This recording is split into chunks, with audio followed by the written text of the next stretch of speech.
Thanks. Hey, everybody. So welcome. I'm going to tell you today about repurposing IPS for patient-authored documents. So let's start by talking a little bit about IPS. So IPS is International Patient Summary.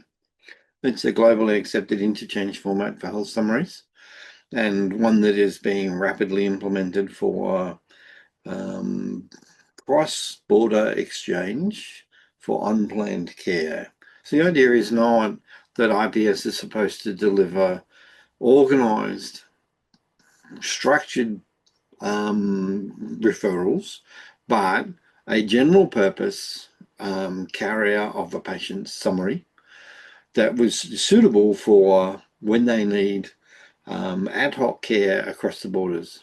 And the focus was international borders. But for me, the most important border is your front door. And IPS is finding lots of uses within country as much as between countries. But there are uses between countries.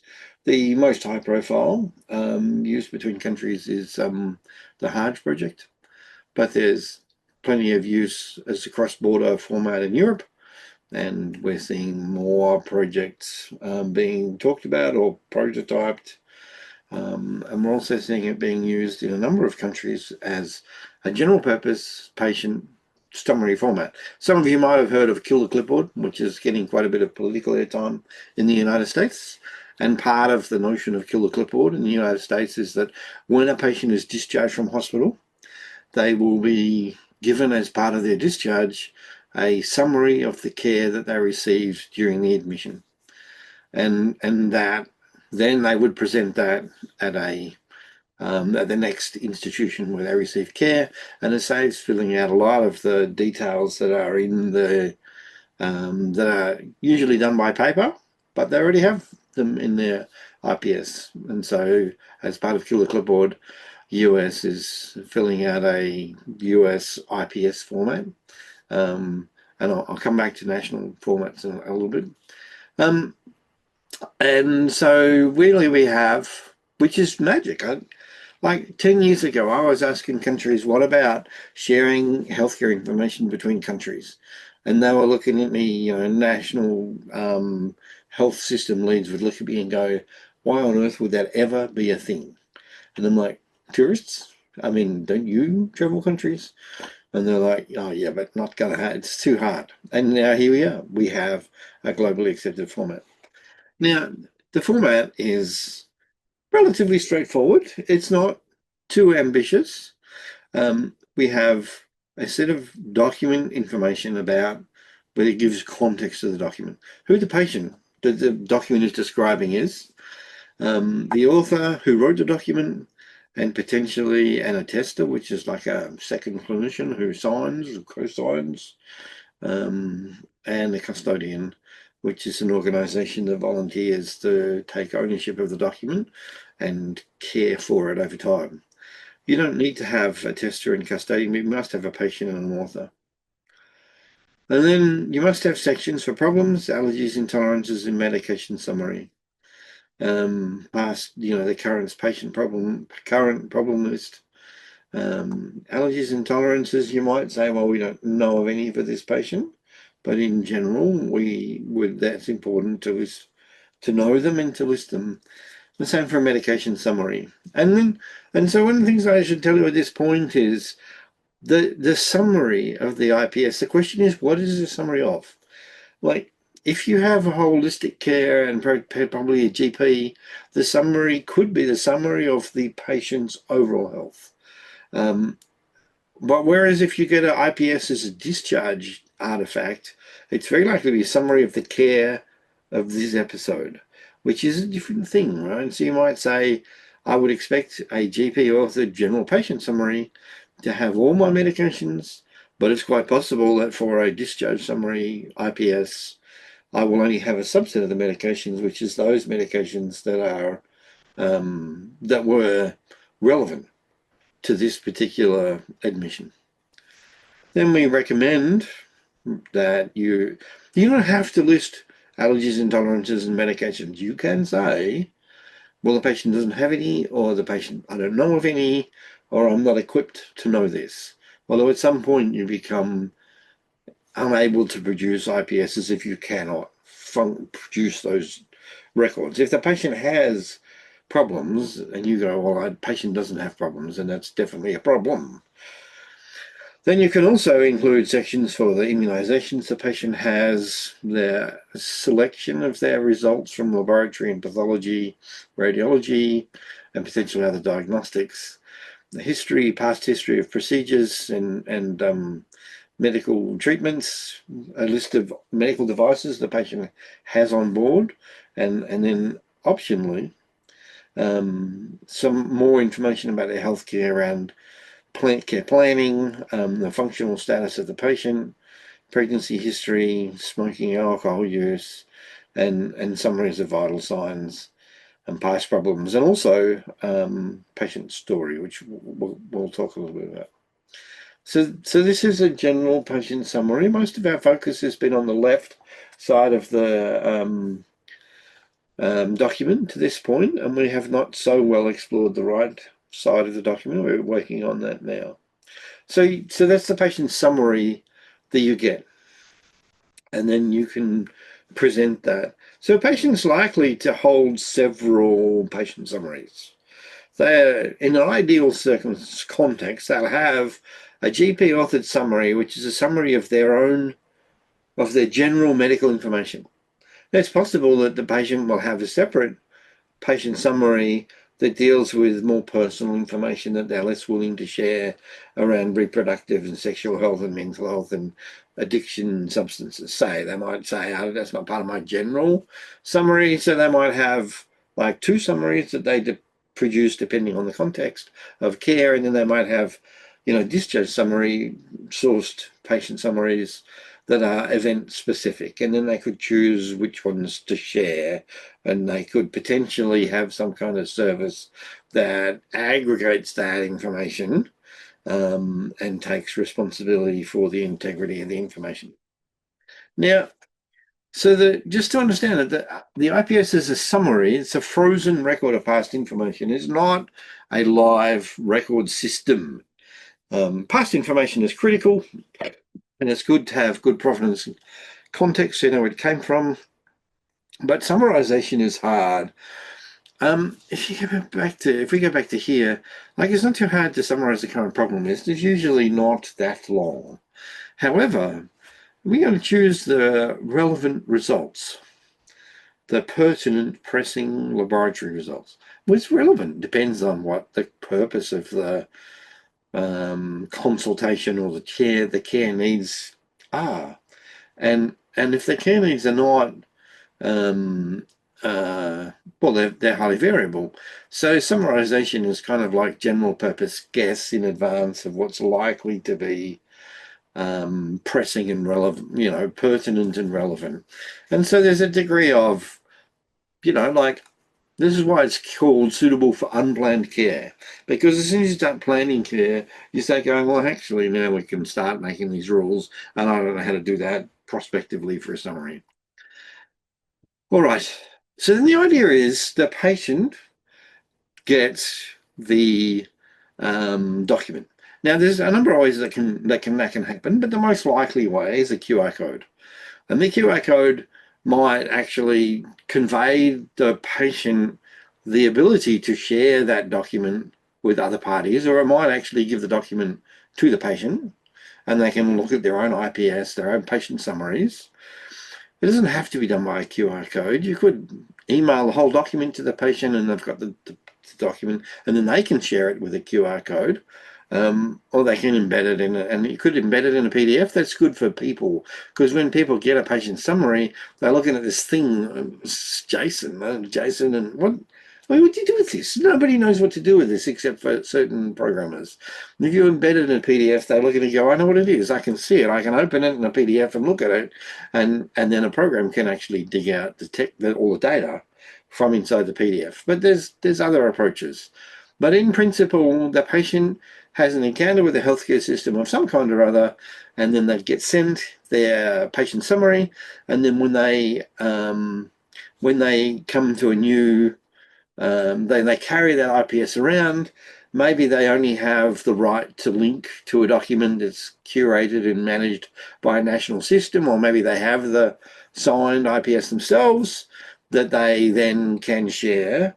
But by whatever means they have a link or a container for their IPS, they choose which patient summary they want to share, and then they present at a clinical service and they provide their IPS, and the clinical service reads the IPS and pulls out of the IPS whatever details are deemed relevant that would have been gathered by clipboard paper, filling up by paper, and you get a much more robust method because the patient can't forget stuff under the pressure of, the consultation, the care event. They're not feeling very well, or they're pretty sick, or they're acutely psychotic, or whatever it is, or they're drunk, or whatever. They can't forget stuff. They can't get stuff wrong because they just gave you their patient summary that was already pre-prepared by some other clinician. So this is much more reliable in multiple different ways. And this is a workflow that we are working up in Australia, and a number of other countries are working that up as well. And because the patient gets the IPS one way or another, it's on the patient to carry it, but it's also the system can't fail. If the patient gets the IPS itself, the entire system could disappear. The service was stolen by some foreign army or whatever, but the patient still has their patient data that they can carry around and present. Now, that's all standard IPS reasoning. But the question I had is, what if a patient can provide their own IPS? So if they produce a QR code which somebody already sent them as their patient summary, and they show that to the organization, can they present their own patient summary that they authored that says what they wanted to sign? Why would that be a good idea? And so that's what the rest of this presentation is about. So So actually, it turns out that patients want to say things that are different to the kind of things that a clinical summary says. The clinical summary is very focused on the clinical problems the patient has, and that is not wrong, but a patient has other concerns, and those concerns relate to their own story and their personal goals and some personal issues that are very real for them that are not clinical in nature, but very relevant to care and to giving them the correct care and that they can manage, and also their connection to family and other carers, that is not like their concerns around this are not shared with precision by the patient summaries they get from the healthcare system. And yet these details matter greatly to patients. And they matter enough to patients that I know of patients who have chosen not to get care. They've chosen to get sicker, maybe even die, rather than encounter a healthcare system that doesn't respect their fundamental needs in this area. So that's the question I ask myself, is what would a patient want to say? What is it useful for a patient to say to the healthcare system so the patient could upload to the healthcare system their own statement of health concerns? And so I actually turned that into a web application, which is found here. So we just go look at this. So healthintersections.com.au is my own website. And there's a patient here, the patient document generator. And so this is the patient document generator. And I will just briefly show you the different sections of the patient document generator. And if you are, and probably quite a few people on the call here are IPS kind of, we want to know what's going on underneath. You can actually ask to see the IPS mappings. And so I'm going to show the IPS mappings as we go through this, but typically a user would not be looking at these mappings. They're not interesting to most users. So a patient document starts with a section about me. So we're going to have names. So I'll give you my name, date of birth, 1969. Everybody knows if you want to look up, you can look up my date of birth. And I had a national health identifier if we wanted. I'm in Australia. This is not Australian specific. It's anywhere. Here's my email. It's also a matter of public record. And my mobile phone. I don't have to provide any of those, but I can. My next of kin. These are pretty standard things for a healthcare system. There's nothing special about any of this stuff. But now we get interesting. Your culture. Now, in some places, who cares? Nobody cares what your culture is. You're a European, say, or you're a Filipino.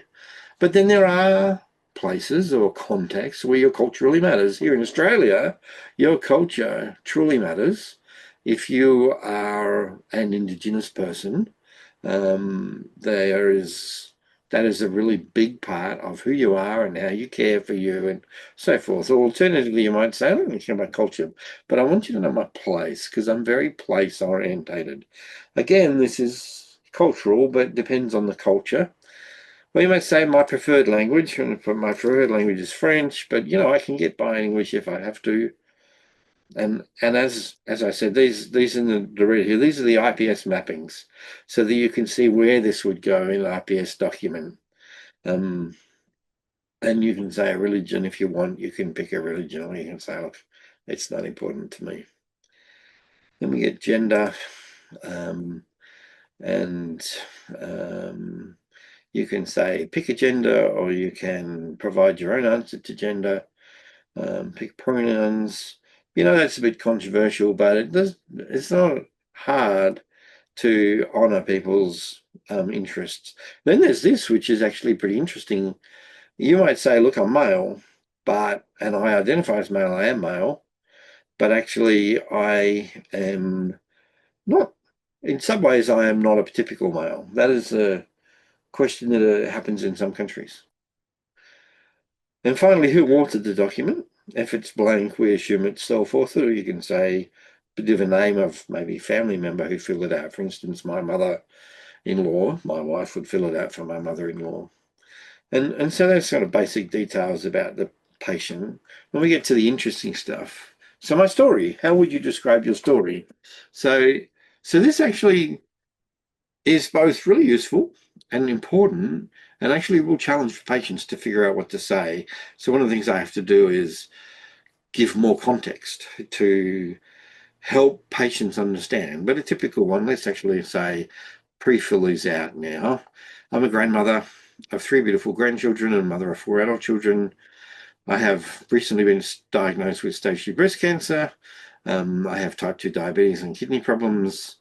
I'm determined to beat the cancer, but I'm worried about how treatment will affect my diabetes and kidneys. My family is my everything. I need to be there for my grandchildren. So this immediately identifies what is of concern. And look, it varies for patients, and the healthcare system has a tendency to assume what the goals are, but they do matter and they vary. So this, for instance, this patient says, I really want to treat the breast cancer, but I've got to manage my diabetes. And really, I want to stay involved in my grandchildren's lives. Then there's the medical section.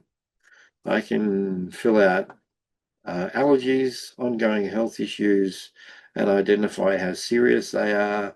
Breast cancer is obviously a major life challenge for me, while my history of colorectal cancer is just background information. I think that's managed. And then the patient can list medications and past illnesses. But this is not actually, if you talk to patients, and I've talked to a lot of patients while preparing this, this is not important. They expect to get this from their patient summary. I put it here because it's mandatory in IPS. But for most patients, it's like, no, what really needs to know is just the care planning stuff. And here it gets interesting and care needs. Care planning, who's my care advocate, and what their legal power of attorney is. And then here we get to something that's genuinely important to patients that the system is not good at in most countries. Who should we avoid speaking to on behalf? Like, don't talk to my husband. That is a really big deal in every country that I've been in, but actually it's all often ignored. Don't talk to my husband. He doesn't know where I live, and I don't want him to know. And that's a matter of considerable personal safety. And so this is actually important. Or there are other places where you know, my sister-in-law's a nurse here. Really don't want her to know what's going on this time. And then there's a few things that are in advance where you can consent to specific things. Now, typically a patient could fill out a full advanced care directive, and there's websites in most countries for that. I didn't look for the Philippines, I don't know. But a patient can fill this out, and actually mostly he's presented with a patient who's passing away or, you know, at risk of passing away in the near term. You would actually just look at this document. But there's three things that are worth knowing in advance around DNR, organ donor, blood transfusions. And so they're pulled out as specific decisions that you can make around care in advance. The system can index these and, you know, plan accordingly, whereas everything else, a human needs to read the advanced care directive. Now, here's where patients start getting really strong feelings about, I need to tell you that my vision is compromised. And and it's hard for me to tell you that.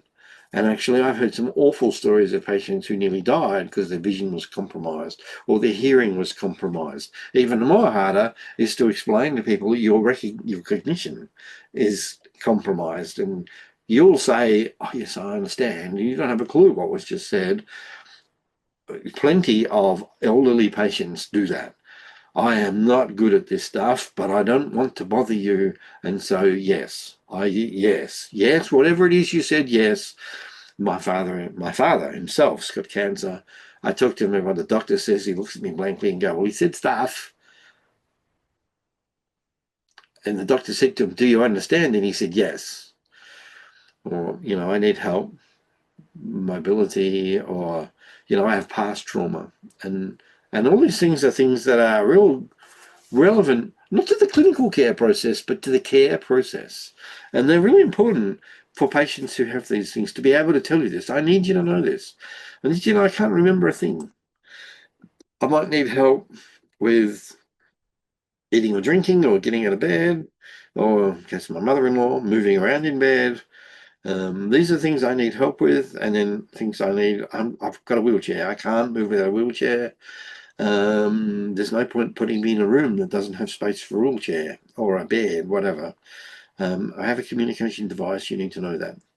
There's additional things that we could say, and so I'm still engaging with patients to find that out. Um, there's also a body part summary. So, for instance, in this particular patient story, the patient has had a colon surgically removed as part of cancer in the past, but everything else is present or it's not relevant to the situation. And then there's some questions around reproductive health. Are you pregnant? When was your last menstrual period? If that's known and relevant. If you're pregnant, an estimated delivery date. Menstruation details, when that's important. In this particular patient, well, menstruation is a thing in the past.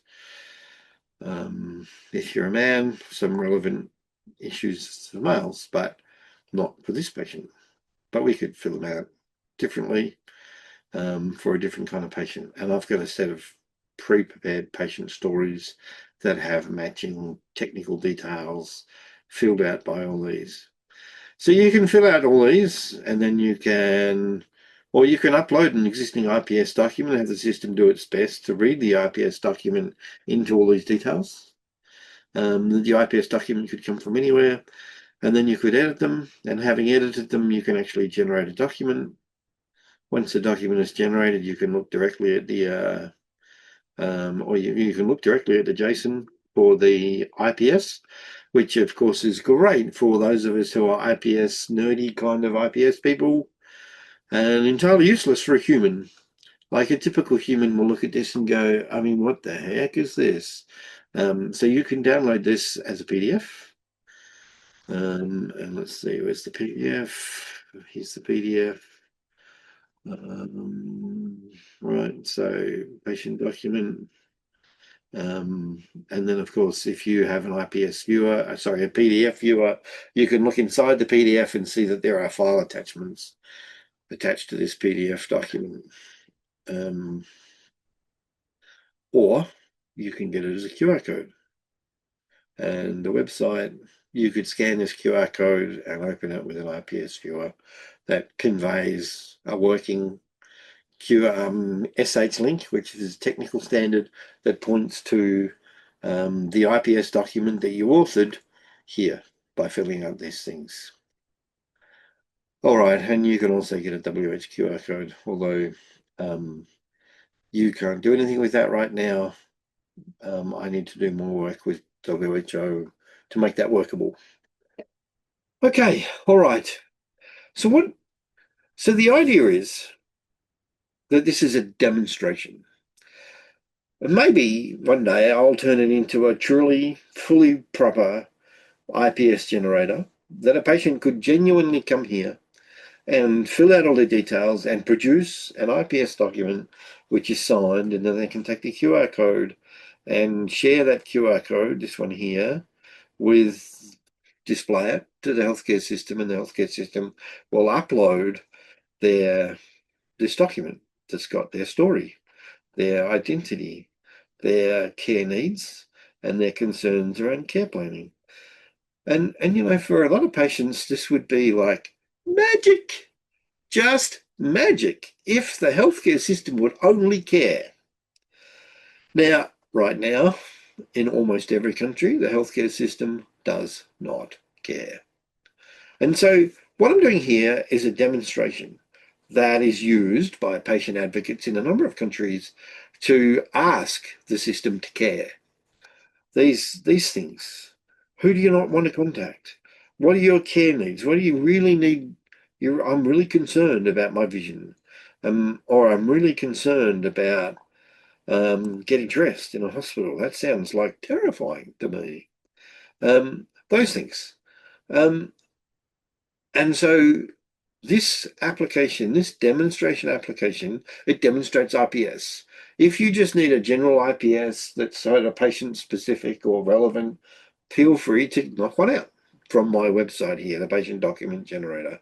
It's a valid IPS. Or it can be a demonstration that is demonstrating for patient advocates to the healthcare system. I want you to do this. You don't have to do it through IPS. You don't have to use this document generator, which is really raw. But I want this. And patient advocates are using this in multiple countries to present at conferences and to political leaders and saying this we want the healthcare system to do this. Particularly disabled advocates. I have, for me, the foundation of my interest in this is around disability advocacy. One of the things that led to this was disabled patients telling us that clinical systems overcode their disability in order to get more funding for handling disabled patients. And then they get a summary that says that they are fully quadriplegic when they're not. And then they treat it as if they're fully quadriplegic because that's what the summary says. And they're like, but I'm not. And disempowering the patient.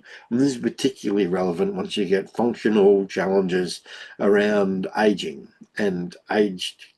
It's a common thing. Like my wife works in an aged care retirement village, and their experience is that patients go off to hospital and come back clinically improved, but their quality of life is destroyed by the experience in the hospital because these things don't matter.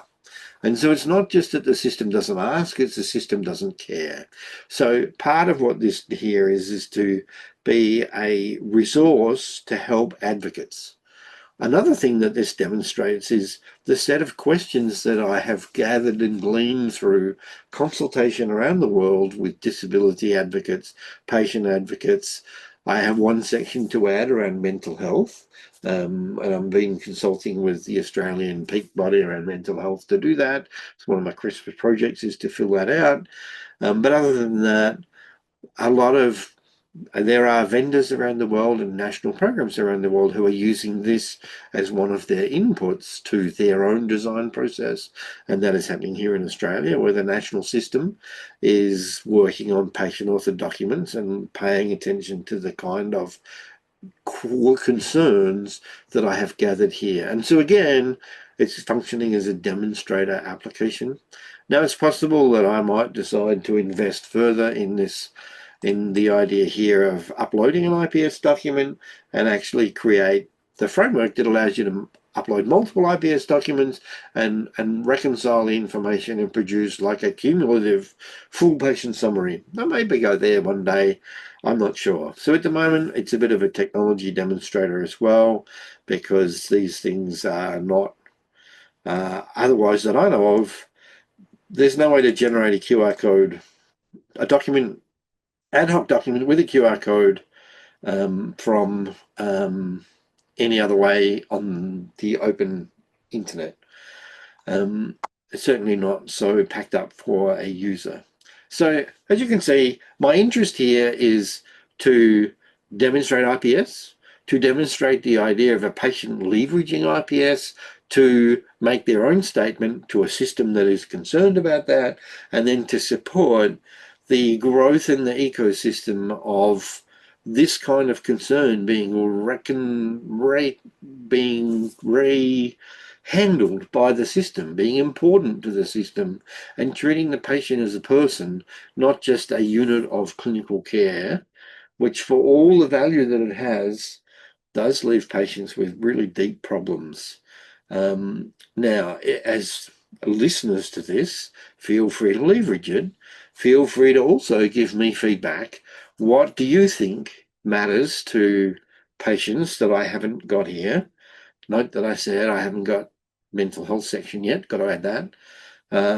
Do you think I've missed anything? I've had in the care needs here, I've had pretty clear, for instance, with the care needs, I had started off with a vision and a vision grading system, and there are formal clinical vision grading systems, and I started by saying pick your grade, and the feedback I got from actual patients was very much, "Are you kidding me? Really, really, really don't want to do that. I just want to tell you that it's a problem." And so that's where we are here. These are very coarse-grained patient inputs, not clinical assessments. They're not meant to be clinical assessments. However, um, there's other things that we could add that have come up. Is it relevant to tell you that I have a cochlear implant? Um, Maybe for MRI, but then you typically get asked that right on the spot with MRI. Do you need to know about walking sticks and prosthetic legs? So the thing to get listed here is A, patients are concerned about it, and B, it's worth telling the system in advance. And so, for instance, I have a guide dog. I need the guide dog with me. You've definitely got to plan that one on a service animal. Whereas I've got a walking stick, they come, they go. There's always space for a walking stick in their corner. It's fine.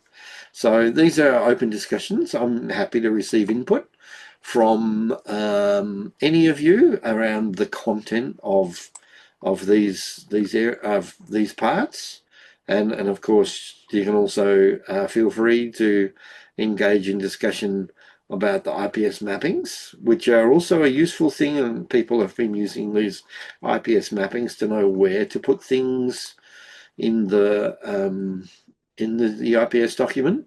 And any discussion on that's probably best on chat.fire.org in the IPS channel. So thanks for listening. I hope you found this interesting and has sparked lots of thoughts for you. And for me, the fundamental care, the concern here is this is about care for the patient. And since we're all patients, about care for all of us. So thanks for listening. I'm happy to take questions or discussion till 4 o'clock. Thank you, Graham. Cha, I can take over the moderation.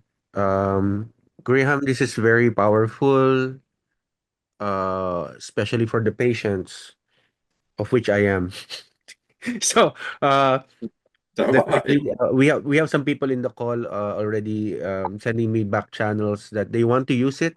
So my question, Graham, can we use this right now, or are there limitations in using this uh, portal that you created for us? Over. you're welcome to use it. You're welcome to treat the IPS documents as genuine IPS documents. The primary functional limitation is that I am not the crypto behind the QR code Mm. and the WHO crypto code are not in production. They're not connected up to the production systems. So in as much as you would be using them in the context of a true production IPS system hooked up to a nationally trusted IPS authoring system, these will not be registered and trusted. But there are no such open systems at this time. Like, for instance, this is a hard QR code, but it's not a production hard QR code. So if you were one of the people in the hard system, you can't use this like a hard document. But other than that, it's a fully valid, correct IPS document, and everybody is free to use them as you see fit. And what's the lifespan if we don't put a expiration date here? What's the lifespan of this QR code? The default day is 2 days. And the way that SH-Link works Mhm. is that the server stores the document. It doesn't, it doesn't know the document because the document, there's a key to read the document in the QR code that the Mhm. server doesn't have, but the server stores the document. By default, only stores it for a couple of days because most people are just like, Mhm. oh, yeah, I got a QR code. I tested it, and now 5 minutes later, I'm completely done. But it's 2 days just in case you did it today to show someone tomorrow. But you can put whatever you want there. But the default is 2 days. So I need to keep a copy on my hard drive, and when I'm about to visit the doctor tomorrow, I import my data into this web page, generate my QR, and show my QR to the doctor tomorrow. Yeah, it could work like that. I could actually make that easier, where instead of uploading the IPS document into this section, I can just upload it to a QR code directly. So you're sharing the QR code directly. And if people tell me that that's something they want me to do, I'm happy to do that. It's not very hard for me to do. I just haven't done that at the moment. There are other similar services to take a existing IPS and turn it into a QR code for sharing. So that wasn't my focus. But like I said, it's actually technically easy for me to do, so I can if people want me to. Chuck, can you read the questions first? My connection is getting bad. Copy Sir Jai. I think Dr. Zoe was raising her hand earlier. Go Dr. ahead. Zoe, do you have a question? Yes, thank you so much. This is very interesting. I had two questions. Partially it was answered. We are from Mongolia and we don't have any IPS yet implemented in Mongolia, and the Health Information Exchange platform is under development. So if we want to use this tool as a tool to collect information from our patients, because we also have a very thick patient documents that the patients carry. So it would be great if they can enter their information. Can we modify the content in this tool for, just according to our needs? So there's two answers to that. You can take your own copy. This is all open source. The My website and the server that sits behind it to fill out the functionality is entirely open. And so you can feel free to take a copy and alter it yourself. Or alternatively, you can tell me what you would like, and I can do it here if I think that it fits in the framework of what I'm doing here. Either it's fine, but yeah, this is all open source. So you can look up just the Health Intersections. GitHub has the website, and the Health Intersections node server has the server. So it's all open source. I also see a Got it. question around clinical validation of the details uploaded by the patient. It's no different. I mean, the only clinical validation there is that the patient filled it out. It's like if they wrote it down on paper on the spot, except that they prepared in advance with care and probably assistance from their other carers. So it's more reliable in that sense. But in the end, this is patient source data and has no more or no less validation than any other patient source data, whether it's verbal or written on paper on the spot or pre-prepared. But it does come better coded. For instance, I didn't talk about this, but if we're going to look into medication, this is actually so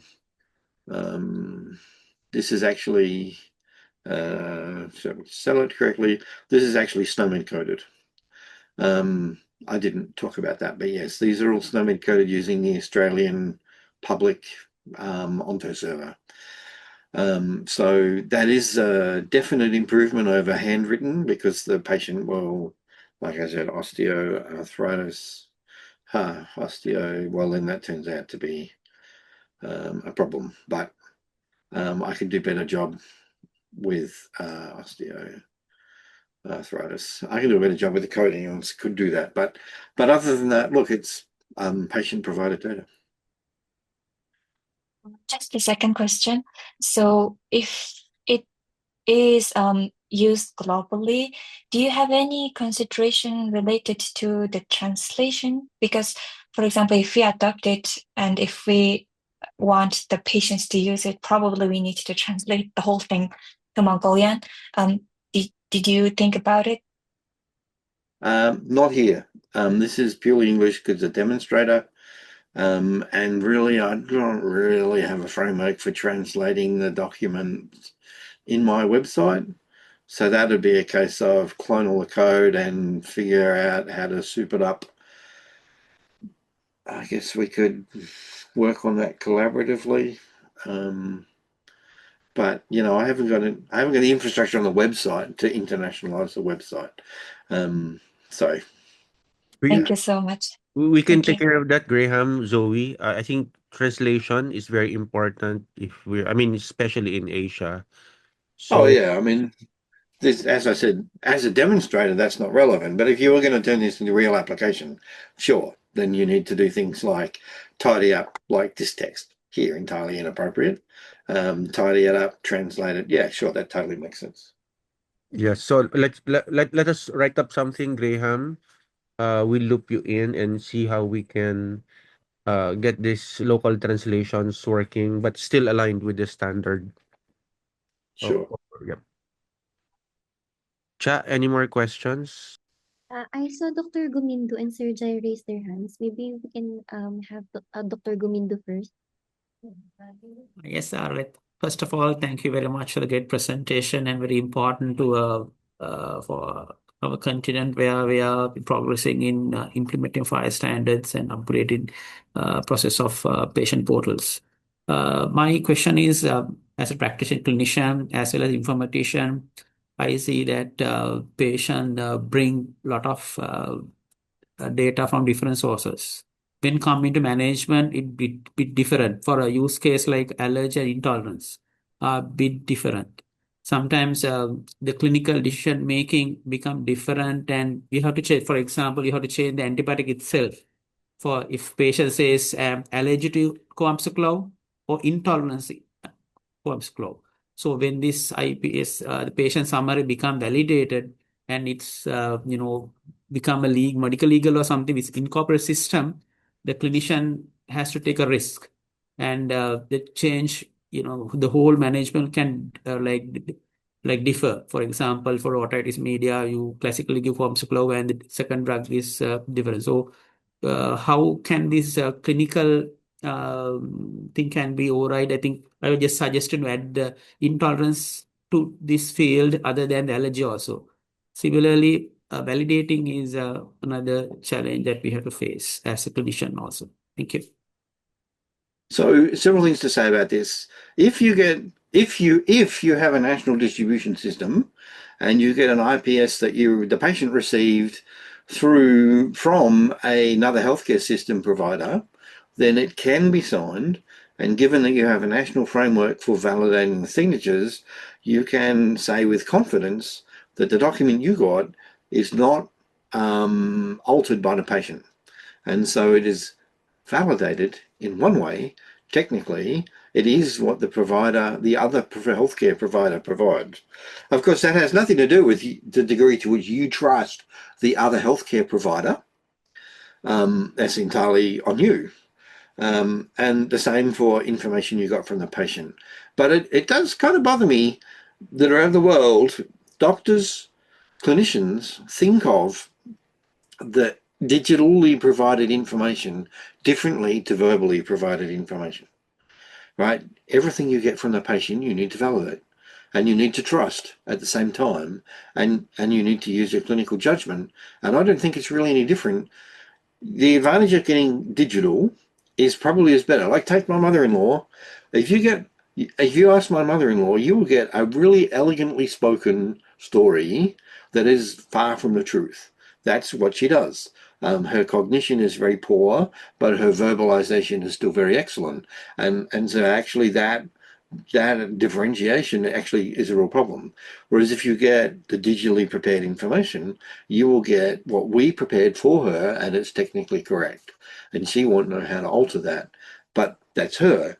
Other patients will take the time to craft a beautiful story to justify getting opioids, and they've got the time in their digital story to get it beautiful and correct. And so you might say, I trust the digital information less in that case than the verbal information instead of more. That, again, in the end, is clinical judgment. We cannot validate. This is not about validated information.